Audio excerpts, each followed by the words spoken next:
कल्पना, बताओ कि तुम्हारे साथ बाथरूम में क्या हुआ था? पुष्कर अचानक आगे बढ़ा और कल्पना की ओर देखा, जो बहुत ही बदसूरत एक्सप्रेशन के साथ मैनेजर सतीश की बगल में खड़ी थी। सबकी निगाहें उस लड़की पर टिक गईं। वो आगे जो कहने जा रही थी वही इस मसले का हल था। कल्पना ने पुष्कर की ओर देखने की हिम्मत नहीं की। उसने बेचैनी में अपनी मुट्ठियां बंद कर ली और फिर पुष्कर की ओर इशारा किया। मैनेजर सच कह रहे, इस लड़के ने मेरे साथ ये मुझसे मेरा नंबर मांग रहा था, और जब मैंने इसे नंबर देने से मना कर दिया तो ये जबरदस्ती मुझे बाथरूम में ले गया और इसने मेरे साथ जबरदस्ती करने की कोशिश की। सभी ने हैरानी से पुष्कर की ओर देखा। उन्हें उम्मीद नहीं थी कि ये वही पुष्कर है जो हमेशा शांत रहता था। आज वो इतना घटिया काम कैसे कर सकता था? उर्वी ने पुष्कर को देखते हुए कहा, समझ नहीं आ रहा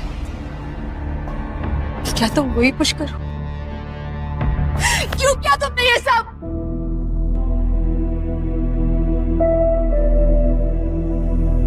हे भगवान, ये सच में छोटी सोच वाला एक छोटा इंसान है जिसकी हरकतें भी इतनी गंदी है। मैंने कभी नहीं सोचा था कि पुष्कर ऐसा लड़का होगा। सिर्फ 2 ड्रिंक लेके तुम इतने नशे में हो गए? ऐसा काम करने में तुम्हें जरा भी डर नहीं लगा? ये कितना शॉकिंग है। ऊपर से तुमने मैनेजर का हाथ भी तोड़ा। बहुत खूब। हमारे कॉलेज के लिए ये कितनी अपमानजनक बात है। पुष्कर ने ये सब कुछ सुना। उसने कल्पना को दुखी होकर देखा, जिसकी हालत बहुत खराब थी। ये इंसान की प्रवृत्ति कभी नहीं सुधरेगी। इसकी कोई न कोई मजबूरी रही होगी।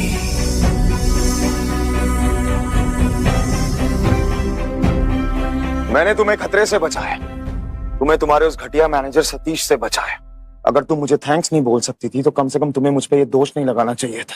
तुमने वास्तव में मुझे फंसा दिया है और इसका अंजाम तुम जरूर भुगतोगी। ये क्या कर रहे हो तुम? गंदे इंसान, किसे भी मारना चाहते हो? हाँ लड़के, कहीं जाना मत, हमने पुलिस बुला ली है। अब गिरफ्तार होने का इंतजार है बस। पुलिस? आया, एक मिनट। आया, अगर पुष्कर गिरफ्तार हो गया ना तो मेरी मम्मी मुझे मेरे घर के बाहर कभी नहीं निकलने देगी। इस घटिया इंसान को बचाने का मन तो नहीं कर रहा, लेकिन please please help us. It's okay, let me handle this. Satish, police को बुलाने की जरूरत नहीं। मेरा दोस्त बहुत ही ज्यादा परेशान था, शायद इसलिए उसने अधिक शराब पी ली तो ये गलती कर बैठा। मैं उस लड़की को हर जाने में 1 लाख रुपए देने के लिए तैयार हूं।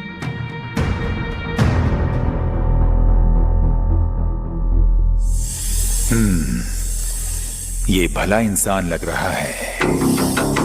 अपने मतलब के लिए इंसान अच्छा ही बनता है।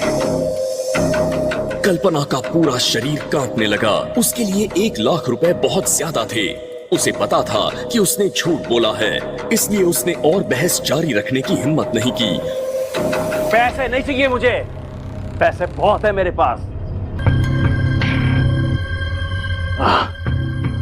इस जानवर लड़के को मेरे पास आना होगा और यही घुटने टेक कर उससे माफी मांगनी होगी और खुद को 100 थप्पड़ मारने होंगे और ये कहना होगा कि वो गलत था। और तब जब ये मेरे सामने घुटनों पे बैठा होगा, मैं इसके हाथ तोड़ूंगा जैसे इसने मेरा हाथ तोड़ा था।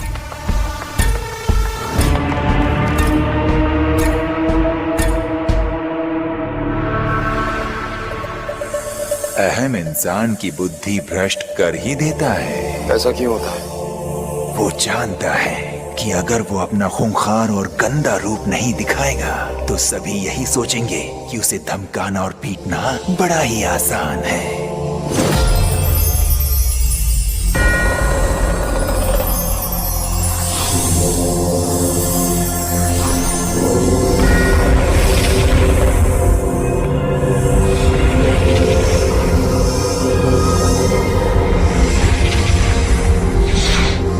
घटिया इंसान, आज तू मरेगा। मारो इसे।